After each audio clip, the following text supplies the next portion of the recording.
Hello friends, आपके अपने YouTube channel MIM news bulletin में आपका हार्दिक स्वागत है।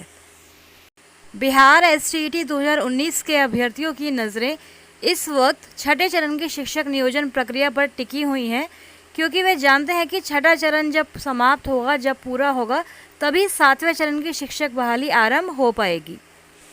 15 अगस्त 2021 को ट्विटर कैंपेन चलाकर सर्टिफिकेट रिलीज़ की मांग की गई थी, लेकिन अभी तक बिहार सरकार का कोई भी जवाब नहीं आया है। ना ही सोशल मीडिया पर किसी ने ट्वीट या पोस्ट आदि करके अभ्यर्थियों को यह आश्वासन दिया है कि सर्टिफिकेट प्रमाण पत्र कब जारी होगा और किन अभ्यर्थियों को दिया जाएगा।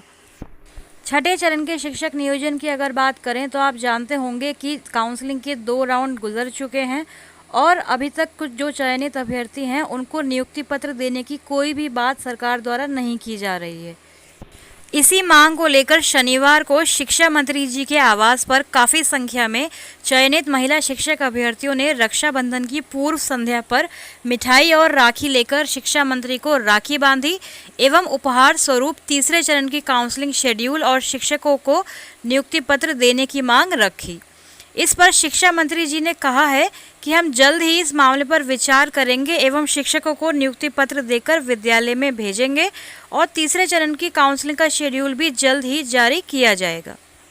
तो फ्रेंड्स, हमेशा की ही तरह शिक्षा मंत्री श्री विजय कुमार चौधरी ने पॉजिटिव रहने के लिए कहा है और हमेशा की तरह जैसे वो आश्वासन देते आए हैं उसी तरह उन्होंने कल भी अभ्यर्थियों को आश्वासन देकर लौटा दिया है। तो तीसरे चरण की काउंसलिंग और नियुक्ति पत्र के लिए शनिवार को शिक्षक अभ्यर्थियों ने ट्विटर कैंपेन भी चलाया। #बिहार टीचर्स अपॉइंटमेंट के नाम से सभी अभ्यर्थियों ने जमकर ट्वीट किया और कुछ ही घंटे में बिहार में ये ट्रेंड भी करने लगा। इसके साथ ही नव चयनित अभ्यर्थियों ने सोशल मीडिया पर हाथों में मेहंदी लगाकर या फिर बनाई गई राखी पर रिलीज ज्वाइनिंग लेटर आदि लिखकर पोस्ट भी किया, जिससे कि सरकार तक उनकी ये मांग पहुंच सके। इसी प्रकार कई नियोजित शिक्षक संघ द्वारा भी ये मांग की जा रही है कि प्रारंभिक शिक्षकों की नियुक्ति के लिए 2 चरणों की काउंसलिंग हो चुकी है। अब सरकार अविलंब चयनित अभ्यर्थियों को जल्द ही नियुक्ति पत्र दे और ऐसे अभ्यर्थियों को पोस्टिंग होने तक बेरोजगारी भत्ता देने की भी मांग की जा रही है। इसके अलावा CPI-ML के नेता संदीप सौरभ भी बार बार ट्वीट करके सरकार पर निशाना साधते हुए कह रहे हैं कि नहीं का 9 बहाना, वर्षों से 94,000 शिक्षक बहाली को लटका के रखा गया है। अब पंचायत चुनाव के बहाने इसे फिर टालने की बात हो रही है। तो शिक्षा मंत्री जी समझिए कि यह बहाली पुरानी है और इस पर आचार संहिता का प्रभाव नहीं पड़ता है, इसलिए 3rd फेज की शीघ्र काउंसलिंग करवाई जाए। साथ में उनका यह भी कहना है कि 94,000 शिक्षकों की बहाली में बिहार सरकार का शिक्षा विभाग 94 बार बयान बदलता है और 47 बार गलतियां करता है। एक बहाली मतलब फुल नौटंकी, लेकिन बिहार के युवाओं को अब नौटंकी नहीं, नियुक्ति चाहिए। वहीं दूसरी तरफ RJD के प्रवक्ता चितरंजन गगन का भी यही कहना है कि माननीय शिक्षा मंत्री जी, गत 4 जून को न्यूज़ चैनल पर दिया गया आपका लाइव इंटरव्यू मौजूद है। शिक्षक नियुक्ति के बारे में आपने जो कहा था और आज स्थिति क्या है, इसकी समीक्षा आप स्वयं कर लें। आपकी एक अलग छवि रही है, पर शिक्षक नियुक्ति की जो रफ्तार है उससे आपकी छवि प्रभावित हो रही है।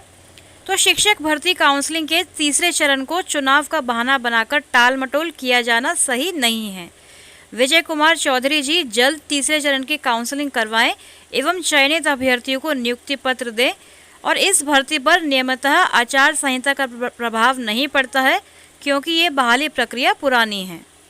तो इस तरह से छठे चरण की नियोजन प्रक्रिया को पूर्ण कराने में सभी राजनीतिक दल भी काफ़ी एक्टिव हैं, जिसका सरकार पर जरूर ही कोई पॉजिटिव प्रभाव पड़ेगा और वे जल्दी ही इस प्रक्रिया को पूर्ण करके 7वें चरण की बहाली पर विचार कर सकेगी।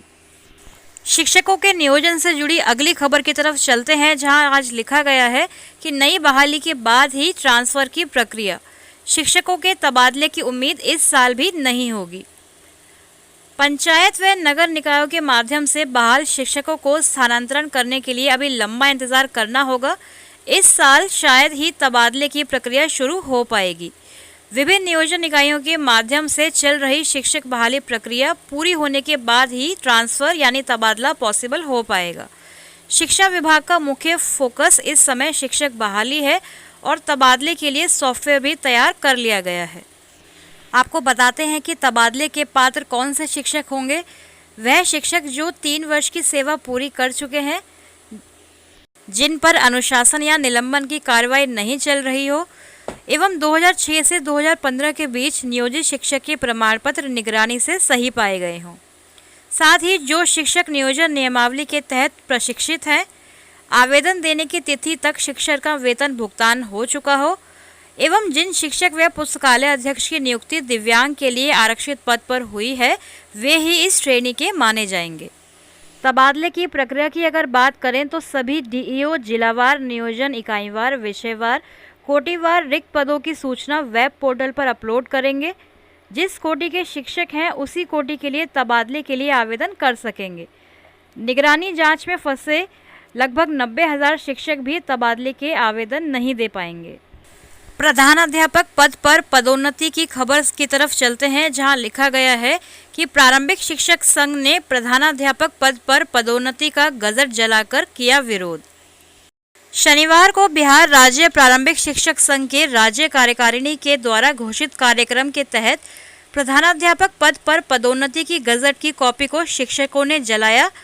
शिक्षकों को संबोधित करते हुए शिक्षक संघ के नेताओं ने बताया कि शिक्षक नियमावली 2006 संशोधित 2020 में कार्यरत नियमों में प्रोन्नति करते हुए प्रधानाध्यापक बनाने का प्रावधान किया गया था, जो कि शिक्षकों के साथ छलावा था और अगर सरकार अपने द्वारा लिए गए तानाशाह निर्णय को वापस नहीं लेती है तो संघ उग्र और रोषपूर्ण आंदोलन करने को मजबूर हो जाएगा, जिसका असर शिक्षण कार्य पर भी पड़ेगा और इसकी जिम्मेदार बिहार सरकार खुद होगी।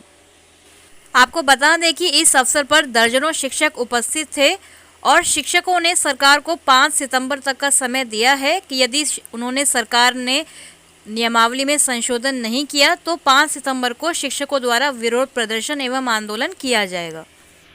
आज के अखबारों में प्रकाशित अगली खबर देखते हैं, जहां लिखा गया है कि अब किन्नर भी बन सकेंगे शिक्षक। राज्य में आने वाले दिनों में किन्नर भी शिक्षक बन पाएंगे और स्कूलों में बच्चों को पढ़ाएंगे। राज्य में प्रारंभिक विद्यालयों में शिक्षक बनने के लिए शिक्षक पात्रता परीक्षा यानी टीईटी पास होना ज़रूरी है। इसके पहले पेपर की परीक्षा पास करने वाले 1ली से 5वीं कक्षा के शिक्षक बनते हैं, ये हम जानते हैं, और दूसरे पेपर की परीक्षा पास करने वाले 6ठी से 8वीं कक्षा के शिक्षक बनते हैं। माध्यमिक विद्यालयों में शिक्षक बनने के लिए माध्यमिक शिक्षक पात्रता परीक्षा एसटीईटी पेपर 1 और पेपर 2, उच्च माध्यमिक विद्यालयों में शिक्षक बनने के लिए पास होना ज़रूरी होता है। खबर के मुताबिक किन्नर भी माध्यमिक एवं उच्च माध्यमिक शिक्षक बनना चाहते हैं और अपने इसी सपने को साकार करने के लिए योग्यताधारी किन्नर बीएड की पढ़ाई करना चाह रहे हैं। ऐसे किन्नरों ने बीएड पाठ्यक्रम में दाखिले के लिए इस बार हुई बीएड प्रवेश प्रतियोगिता परीक्षा में बैठने को फॉर्म भी भरे हैं। बहरहाल बीएड की पढ़ाई के प्रति किन्नरों का आकर्षण इस बात का संकेत है कि आगे आने वाले दिनों में स्कूलों में किन्नर शिक्षक भी देखने को मिल सकेंगे। तो फ्रेंड्स, ये थी मेरा इंडिया महान यानी MIM न्यूज़ बुलेटिन चैनल की तरफ से आज आप सभी के लिए सुबह की लेटेस्ट अपडेट्स।